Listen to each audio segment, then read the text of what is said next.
Well, I want to say welcome to everybody. I want to get us started because we have a tight time schedule, and we want to make sure that we get to hear the full conversation between the Katie. So welcome everyone. I'm Amy Sings in the Timber. I'm the director of the project. And I am just going to kick things off by introducing Katie and Katie. Just a couple of housekeeping details. Randy is going to mute everybody during the conversation so that we don't have any background interference like my dog barking or things like that. And then at the end of the conversation, we will open up for questions. You can put questions that you have into the chat, and then I will facilitate that portion at the end of the talk. We are recording. You should have gotten a little notification that we're recording, so we will be able to put this, make it available on our social streams and our website. And without further ado, unless Randy, did I have any other housekeeping details that I missed? Okay, wonderful. So we have with us today Katie and Katie. Caiti Carpenter is the legal director for the Montana Innocence Project. She is a fierce advocate and a wonderful colleague. Just a tiny bit about Katie. She received a BA in political science from the University of Colorado Boulder and earned her law degree from Catholic University in Columbus at the Columbus School of Law in Washington, D.C. Prior to coming on with the project, Katie was in private practice and spent some time as a criminal defense attorney representing clients in post-conviction relief work, which is the perfect primer, and we are so lucky to have her with us. And then it's my great pleasure to introduce Katie Garding. So Katie, in addition to being an MTIP client, is an amazing artist and musician, and I'm not really sure how to contextualize the work that you do with dogs. I would say trainer and animal behaviorist and just all around amazing amazing person. And so we're so grateful to have you here with us today, Katie. And Katie, with that, I will turn it over to Caiti Carpenter to get us started. Excellent. Thank you so much. For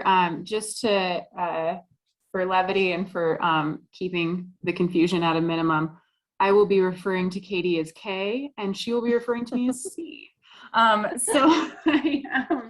I wanted to give you all just a brief overview of the case, and it seems like everybody on the call probably knows a little bit about it, so this will be super brief, and if you want anything further, please ask questions, or you can consult our website that has a really good, more thorough analysis of Katie's case. But Katie, the facts that led up to Katie's conviction were that Katie was out with her friends on New Year's Eve, and partying and moving about Missoula as one does. And unfortunately that night, another young person lost their life in East Missoula when they were struck by a car and killed. Katie's car was not originally suspected to be the striking vehicle. In fact, just hours after that accident occurred, Katie was pulled over and the officer let her go because the vehicle damage or damage to her vehicle was not consistent with what he would have suspected for somebody who would have struck and killed someone. It wasn't until 2 years later that Katie was actually charged with this, with vehicular homicide. And that was largely, the turning point seemed to be when Katie's former boyfriend switched, and in exchange for, maybe not in exchange for, but definitely he did receive beneficial treatment after he provided testimony against Katie, stating that he was in the car when Katie struck and killed the victim. His testimony was really problematic. It was against the facts of the actual police reports, and in fact against the testimony of another person who was in the vehicle at the time, who said that there was never a accident, as well as Katie's own assertion of her innocence. So years later, or actually about a year after, Montana Innocence Project took on the case. We had an incredible team. A investigator made this kind of his pet project and actually bought Katie's vehicle from the salvage lot and took it out to California, had some accident reconstruction tests done, and we were able to receive not only that testing, but also the expert opinions of experts in the field of accident reconstruction, all of which unanimously agree that Katie's car could not have been the striking vehicle. And that just shores up what Katie has maintained all along, that she is innocent of this crime. So with that, I said it was brief. I apologize. It's not. But with that, I want to just open it up to asking Katie, what do you want people, or Kay rather, what would you like people to know about the time you spent wrongfully incarcerated? So my time spent incarcerated was not always easy. You know, it was all about my mindset and how I chose to spend my time. And so, you know, I really did choose every day to make the best out of a situation I couldn't change or control, and knew that I should never be in. Some days were a lot harder than others, you know, like, you know, some days you just want to scream or cry, or, you know, you really miss your family. You kind of just go through all of these emotions, and it was kind of like a roller coaster. Like some days I was good, some days I wasn't. But, you know, I couldn't change the circumstances that I was in, and I wanted to be strong because I knew you guys were helping me. I wanted to be strong for my family. And so, you know, I chose every day to put a smile on my face, wishing and hoping things could be different. And knowing that I didn't belong in that situation was one of the hardest things that I really had to go through. Yeah.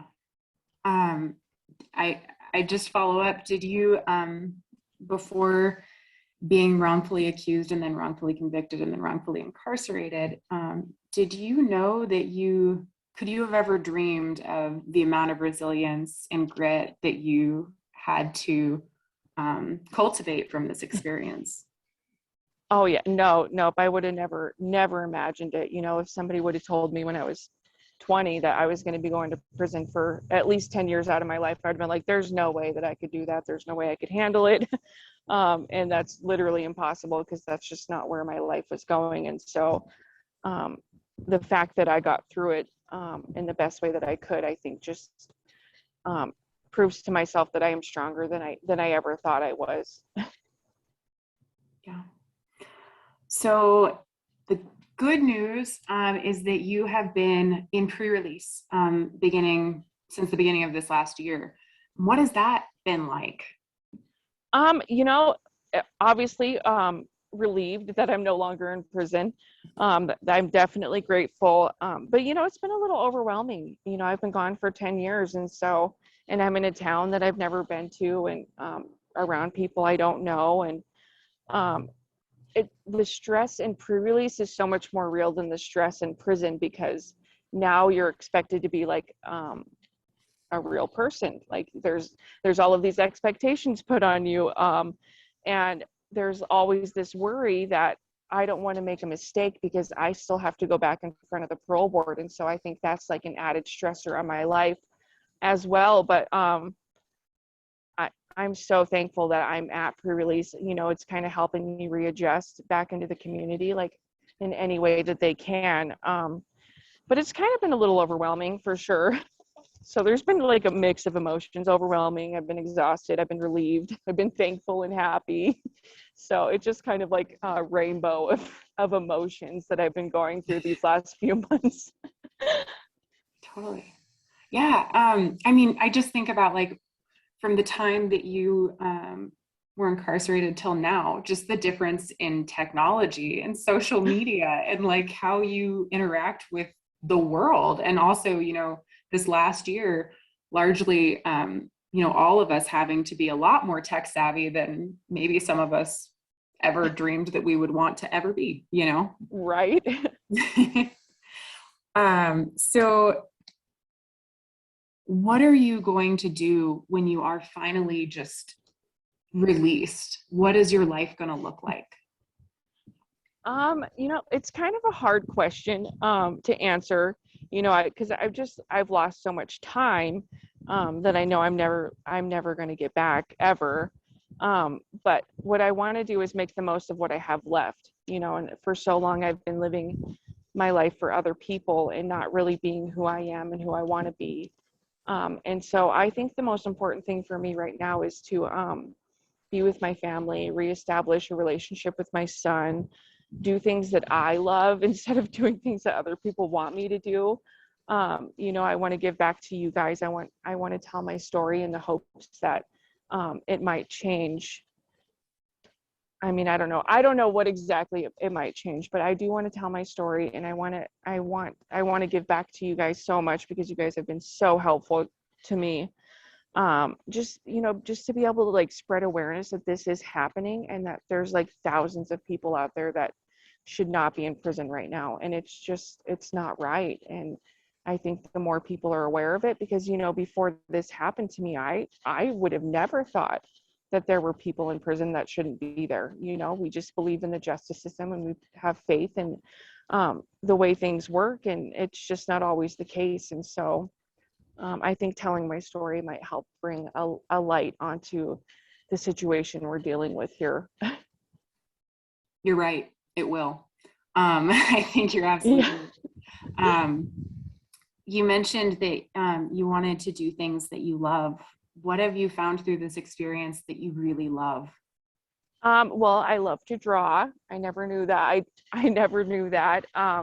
You know, and I think just like being grateful for like the simple things in life, you know, like when you're growing up, like you have all of these like huge expectations and you want so many different things, but really what's important is the people that you surround yourself with and how you spend your time, you know. And I think I love to be outside. I love to be in the mountains. You know, I just want to be having good experiences for the rest of my life, which I know isn't always practical, but you know, I'm just going to try to make the most of what I can. Yeah. So what does it mean to you, you being paroled would obviously be amazing, but why is it still important that we fight for you to be exonerated? I think it's important because, you know, I am just because I'm on parole doesn't mean that I'm free.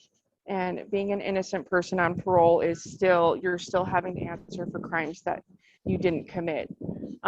And no, I'm not locked in a cell and I'm not at a building where I have to check in and do all of this extra stuff. But it's almost like having an invisible leash on with a parole officer at the other end, kind of dictating my life and what I can and can't do. And so, like, don't get me wrong, I'm grateful for the opportunity to not be in prison, but you know, being on parole is just another stressor that I shouldn't have to go through. Absolutely. Yeah. So with that, what does it mean to you when you hear like the phrase, the fight continues? So for me, obviously it's because, you know, I'm still in custody, you know, of the state of Montana for crimes I didn't commit. But as a more general purpose, I think until this system is fixed, the fight continues for everybody that's been wrongfully accused of something. You know, it's never going to stop until the system changes. And so that's kind of what it means to me, is that there's always going to be a fight. If it's not for me, it's going to be for someone else. And I think we need to fight to change that as well. Yeah. Very well said. I don't know how I'm going to follow that up. Okay. Well, thank you. All right. So for you, C, so what is the legal process of exonerating someone, and what does that look like in my case? Yeah. So the process for exonerating somebody is vast and excruciatingly long. You go from the, I think that it's so detail oriented because you have to look into every nook and cranny for somebody, the details of somebody's case. And you have to really question everything that somebody once said was true. And so that is vast and it can feel really overwhelming. And it's weird. I was thinking about, I recently watched this PBS special. I think I'm like 3 episodes in, about Muhammad Ali. And I was watching the 1964 fight between him and Sonny Liston and was riveted. I don't know if you know this, Katie. I am not now, nor was I ever a boxer. But I do feel that it had real implications for what this looks like as far as the legal process, is that, you're in fact-finding mission, you're investigating. That's like training, right? Like you're becoming this person that's like,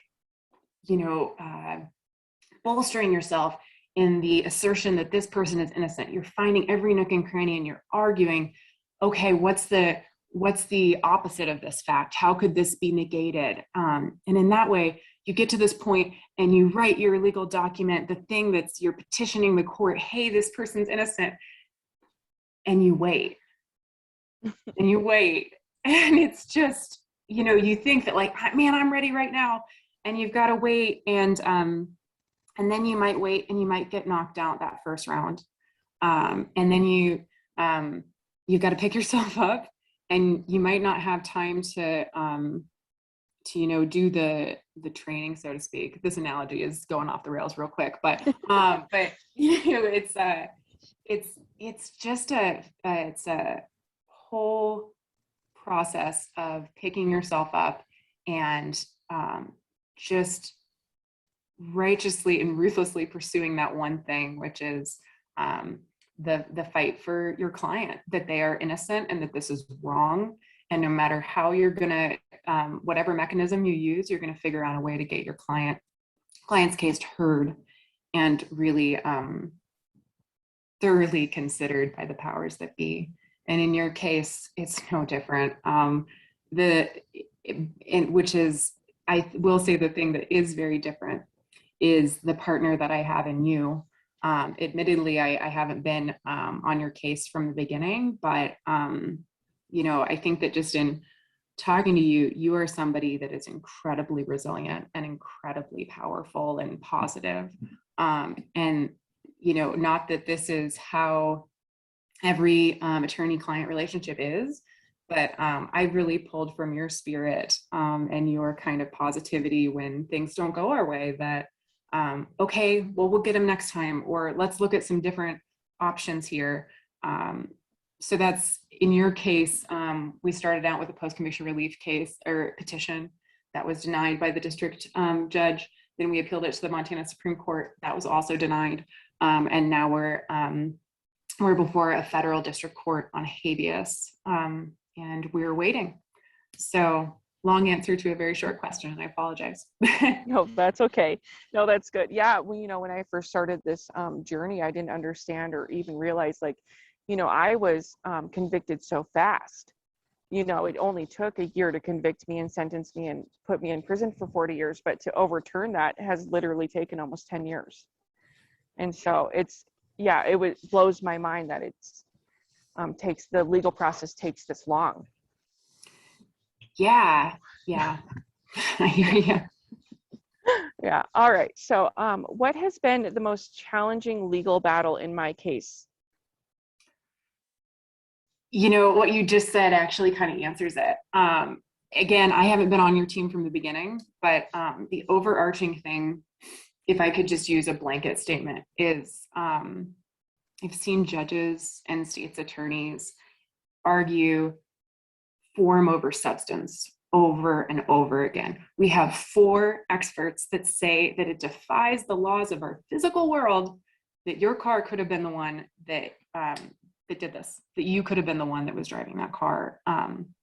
And yet we get arguments about how, well, this isn't newly discovered evidence. And it's like missing the forest through the trees, you know? It's like, right, it might not be, and even that I don't give an inch on that, because the law itself says newly discovered, not new, but that's neither here or there. We lost that argument in the Montana Supreme Court. But overarchingly, you have 4 accident reconstruction experts that say, and not only that, it's supported by the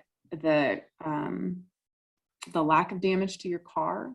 It's supported by witness testimony. It's supported by your, maintaining of your innocence from the beginning. And so the thing that's probably the most challenging for me personally is that that some arguments that just say, well, yeah, but it's not this technicality of form over substance, that it's not new enough for this, wins the day. That's so frustrating to me. Yeah, that one was definitely a hard hit when those all got denied, for sure. All right, what is the most challenging part of being a lawyer who works on exonerations? I think maintaining that focus, that ruthless, fight for your client, even when you feel like, oh man, how am I gonna keep going after like you get a hit like that? I think that the thing that I tell myself is that you don't wallow, you don't allow yourself to become jaded, because if you do, you might miss those bright spots or opportunities that that present themselves, and it's not for the faint of heart. Yeah, that's for sure. I think it'd be hard for me just because you get so many no's and very little yeses.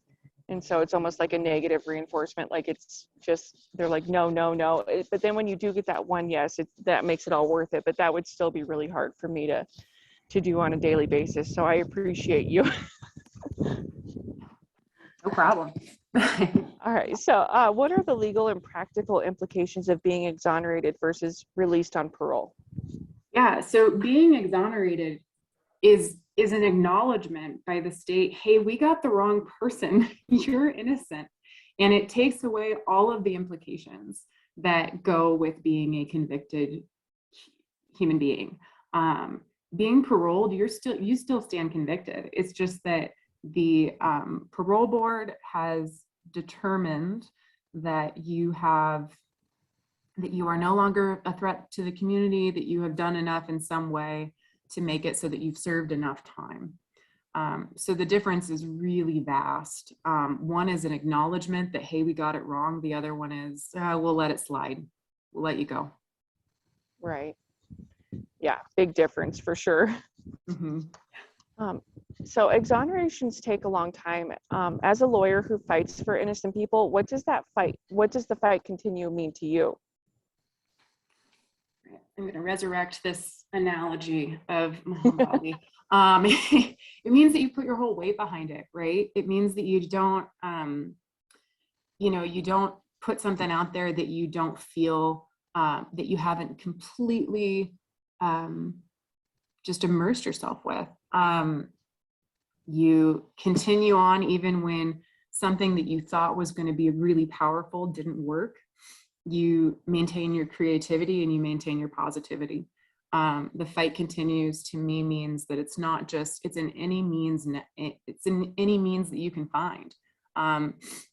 Legal, policy, political, you put your weight behind, the fight for what's right. And in our work, it's the fight for making sure that not one innocent person is incarcerated or convicted for something that they didn't do. Yeah. I think that's all the questions I have for you. All right. Well, Katie and Katie, C and K, thank you both so very much for that. I just want to remind you again, if anybody who's participating on this call has any questions for C and K or C, please put them into the chat and we will absolutely address those. I have a couple of questions for the two of you. Actually, I kind of have the same question first to kick things off, and I'll ask Katie with a K first. While you were incarcerated and maintaining your innocence, and really growing, I did have the privilege to participate in your parole hearing and just take in all of the amazing work that you had done over those years. What would you say were a few of the things that when you were feeling like you just couldn't go on, pulled you through? Honestly, you guys, first of all, kept my hope alive 100%. Like, I don't know what I would have done without you guys having my back the whole time I was in there. So that was the main one that kept me going. But then also knowing that if I didn't do the things that I was supposed to do and grow and change and learn, that I might not ever get the chance to get my parole. I might not ever get the chance to leave there. And so those were my two drivers to just keep going, to keep, staying positive and motivated and, doing everything that I could while I was there so that I might have the opportunity to leave. And ultimately, I do believe that that's what got me my parole last year was doing all that I could and staying positive and, not getting in trouble and keeping a job and all of those things, I think helped me get out when I did.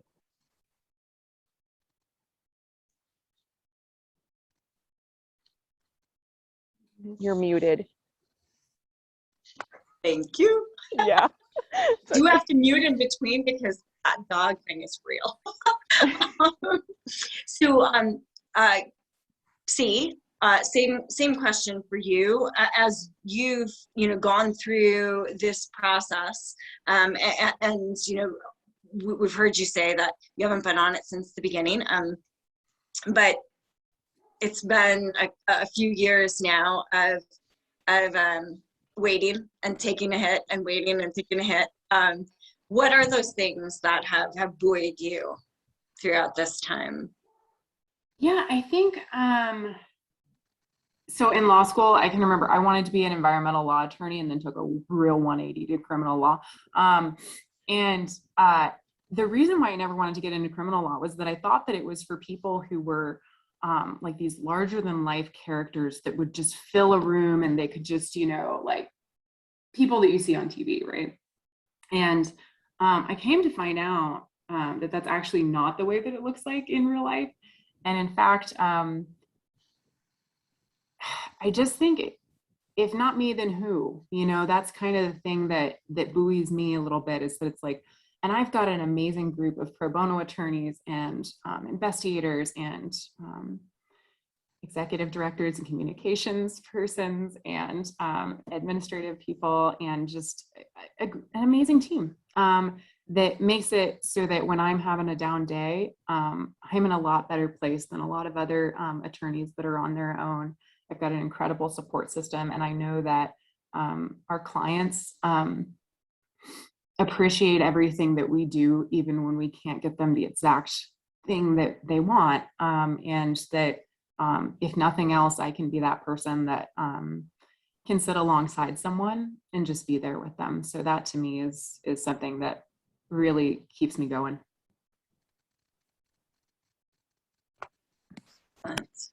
Thanks. So we have a question from Dan. Dan is asking, Katie, are you working right now? And if so, what position are you in? Yes, Hey. I'm working. I'm actually on lunch break right now. So I'm working here in Billings out at a veterinary clinic. Just taking care of the animals. So my position is the kennel attendant. So I take care of the dogs and the cats. And then if like the vet techs need help, I go in and help them out, like holding different dogs for certain things. And so that's what I've been doing for the last month. Wonderful.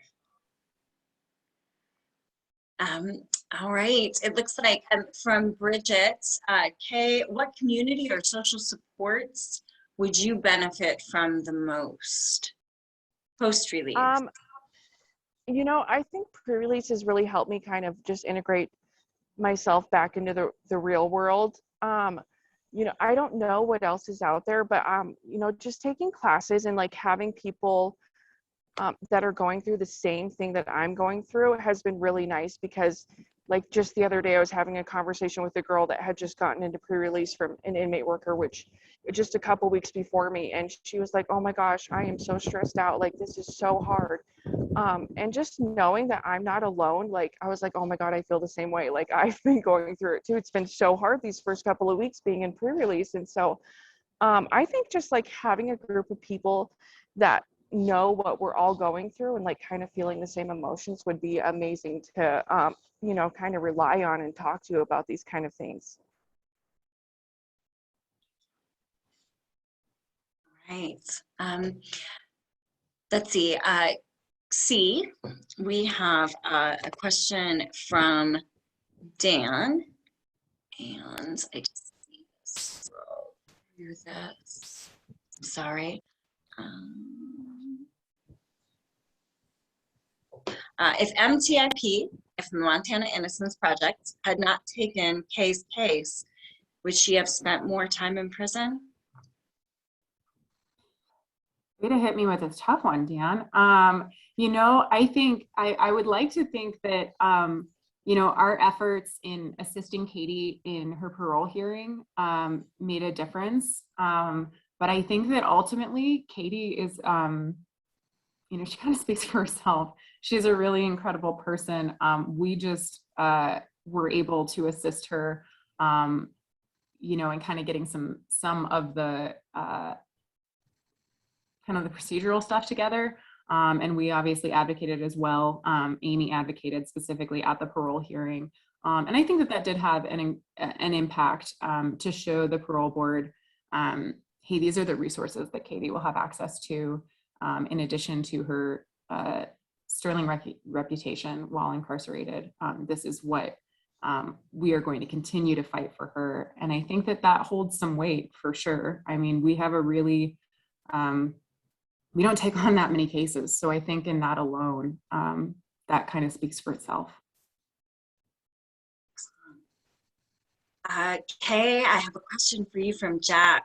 What are you doing to manage the path you see for yourself that is most important to your emotional stability?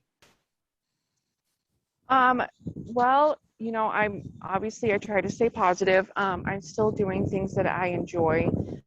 So like I like to draw, I play guitar, I keep in touch with my family. And actually recently, this is super new for me, kind of weird to talk about, but I've started seeing a therapist. And so that's kind of been, you know, it's been kind of nice to be able to talk to somebody that doesn't really know anything about me, and she can put things into perspective from like a different point of view for me. And so that's been really helpful too.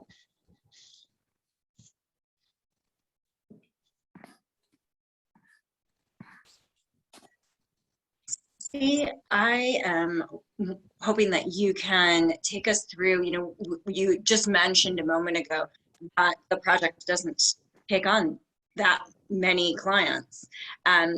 If you could touch a little bit on the process for becoming an MTIP client, that would be awesome. Sure. Yeah. So we receive about 100 applications a year, sometimes more, sometimes less. Usually the person, the applicant writes us themselves, although sometimes we do get friends and family who write in, and then we need to actually talk to the applicant. The intro letter is usually more of just an application like, hey, I'm innocent, here's what I need. Then if we think that it meets just our general requirements, there's kind of a couple of things that we can't help with. For one, if somebody hasn't been convicted yet, we can't take on the case because we need to know what we're fighting against first. If somebody is convicted in another state, unfortunately, we can't take that on because we have resources and attorneys that are barred here in Montana. There's a few other ones, but assuming that that the applicant's case goes through that filter, then we send them a really thorough 16-page case questionnaire in which we get into the real nitty-gritty of their case. We then have volunteers and pro bono attorneys look through the 16-page case questionnaire and do some follow-up. We go through a really in-depth case history memorandum in which we put down every fact and where we find it, and then get into an investigative plan if we think that this case has legs as far as being able to show, to definitively point to some evidence and say that proves innocence, or at least if there's an investigative lead that might bring us there, we start developing a plan from there. We also start putting together a plan for how to get all of the documentation on these cases. You'd be surprised. We always hope that when we just send out to an attorney, hey, can you send us your file, that it'll be perfectly organized and it will have everything we could ever want, and, you know, phone numbers and mailing addresses and everything. It never does. So then we have to do a little bit more of that planning and that outreach to different people to try to track down just the documentation alone. And then from there, you know, we review all that. And then we start figuring out, okay, who are the witnesses that we need to talk to? Who are the experts that might be able to shed some light on something? That's an area that's challenging unto itself because, you know, as an attorney, I am not an expert in anything at all, really, except that I know how to, you know, put together legal pleadings and how to assess a case. But I'm not a medical professional. I'm not somebody who understands physics for a crash test. So I can't just look at that evidence and say, oh yeah, this is going to prove innocence. I have to then get those documents out to an expert who can assess it and tell me what I need to look for. And hopefully that expert can kind of give me some insight into what I'm looking at. And then from there, assuming that we have everything together, we will figure out what mechanism, whether that's a petition for post-conviction relief or some other pleading that would get us before a court for the court to consider, okay, is there enough evidence here? We might also go before the court to say, hey, we just need some more discovery. We need some more evidence here. The state has it. We can't get to it. We need to review it before we file anything. Or maybe we ask for DNA testing on something. This is all to say, it's a long process, but you can see that throughout those phases, there might be a point where we drop off and say, you know, we've looked into this investigative lead and it turns out that there's no evidence that exists that can corroborate your innocence. Or we need more information. Or we might it might take a while to track down a witness. So it might take a little bit of time to really cultivate the evidence that we need to determine whether we can represent somebody. Thanks for that, Katie. I want to read a comment. We have the good fortune to have a few of Katie's family members with us on this call, and Rob has said that the Montana Innocence Project has been incredibly effective in keeping Katie's case in front of the courts for all these years, and the fight does continue because of the involvement of all of those devoted individuals who have worked on her behalf. And I think that's just, you know, that's something that I want to stress, is that Katie had mentioned, Caiti Carpenter had mentioned earlier that she's got a team, and that team, I like to think, extends to those individuals in our community who who support the Innocence Project, who help us to get the word out about the causes of wrongful convictions and the remedies that help us to really push in all of the areas, not only that help us to support the legal work, which you've heard can be lengthy and extensive, and it takes all kinds of resources. It takes time, it takes emotional resources, and it takes funding. And then also, you know, on the policy and advocacy front, really it's the grassroots, it's the community organizing and getting the word out about this work, about the fact that these kinds of situations even exist. I don't think, I know, I know from doing the policy and advocacy side of things, that the average person, just as Katie K had said, people think if you're incarcerated, you must have done something wrong, when in actuality, we know that there are flaws in the system, and that in fact, the whole system itself is quite flawed. The foundations of it set up for some real challenges, and that doesn't mean that all of the operators in it don't maybe have the best intentions in mind, although we know some don't. But that if it was perfect, if it was right all the time, we wouldn't be seeing the kinds of cases that we're seeing. We wouldn't be seeing the kinds of numbers. And so really to get that word out and to share with everybody in your network what you've been hearing from Katie and Katie here today, and helping us to raise visibility and support across the board for this amazing team of people. Clients, attorneys, and you know, really community members, ultimately, is what it takes to make all this happen. Let's see here. I have Kay, at any point in your time incarcerated, and even now, did it ever cross your mind that it may be easier to disavow your innocence? And that's coming from Caiti Carpenter. That's a hard question, you know, because you always play like the what if game. Like, you know, before my trial, I was given many plea deals that would have never even sent me to prison in the first place. And, you know, and some days obviously are harder than others. And I'm like, man, I should have just taken a plea deal. But like, when I really think about it, like, that's not fair. Like, that's not fair for me.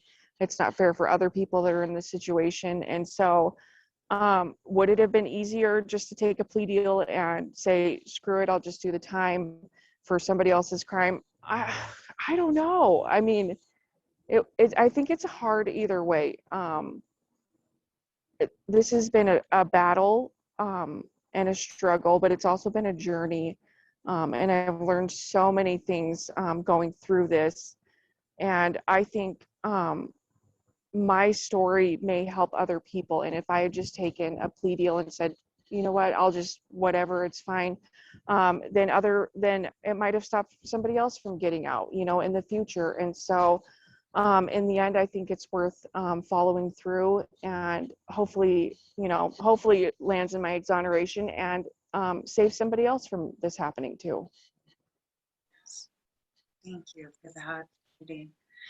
C, I have a follow-up question for you in that same regard. Can you walk us through a little bit of why we've got some real problems with the parole process regarding maintaining one's innocence in that process?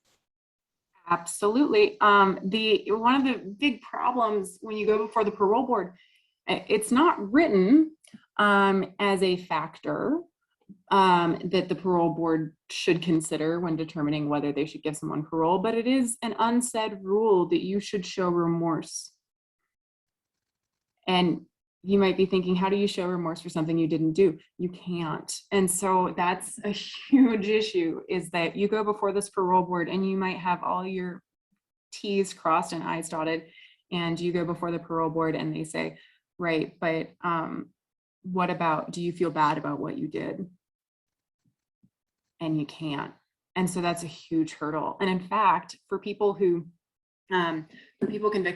wrongfully convicted of crimes that are sex crimes, it goes one step further, because if you don't admit that you did the thing that you know you are innocent of, then you can't complete the classes that you have to complete in order for the parole board to say, okay, we can't offer you any more treatment here or any more classes here.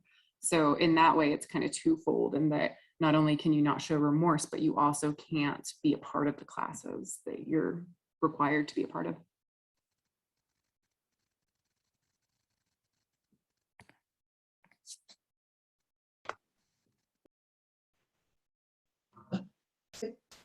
Okay. What is, if you had just one thing to impart to the community here, that is learning more about these cases, that is learning more about how to support this work, what do you think you would want to share with them?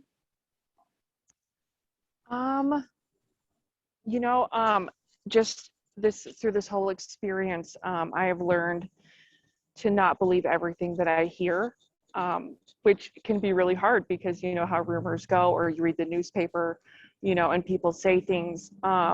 And that has been one of the biggest lessons that I've learned. And I was like, you know what? I don't know the whole story. And so what else can I learn before I say, oh, this person did something or didn't do something, or that kind of thing. And I think just don't make snap judgments when you hear something on the fly or read something in the news, because almost 98% of the time, there's probably so much more that they're not telling you happened. And so I think that's really important, is just to not judge people's stories, because we don't really know what they're going through or what actually happened.